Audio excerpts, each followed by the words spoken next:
Gubernur Aceh yang resmi mengikuti pemilihan Kepala Daerah Aceh 2017 dengan 3 pasangan calon diantaranya berasal dari jalur independen. Mengusung nomor urut 1, pasangan Tarmizi Karim dan Mat Salmin Ali. Tarmizi pernah menjadi PLT Gubernur Aceh dari Kalimantan Selatan. Pasangan ini merupakan koalisi Partai Golkar, Nasional Demokrat, P3, PKPI, PAN, dan Hanura. Zakaria Saman dan Teguh Alediansyah berhasil menyerahkan 154.736 lembar fotokopi KTP sebagai syarat untuk memuluskan langkahnya menuju Aceh 1. Jalur independen juga merupakan langkah yang ditempuh oleh pasangan dengan nomor urut 3, Abdullah Puteh dan Syed Mustafa. Abdullah Puteh sebelumnya pernah menjabat sebagai Gubernur Nanggro Aceh Darussalam periode 2000 hingga 2005.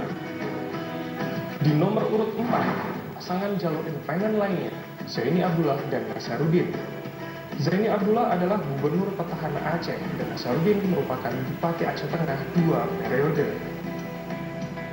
Wakil Gubernur Petahana Aceh, Muzakir Manaf, hadir mengusung nomor urut 5 sebagai calon gubernur berpasangan dengan Tengku Abdul Halim sebagai calon wakil gubernur.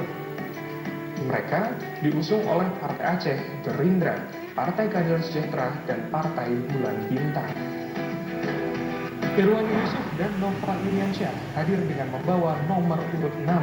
Pasangan ini merupakan koalisi Partai Demokrat, Partai Nasional Aceh, Partai Damai Aceh, PDIP, dan PKB.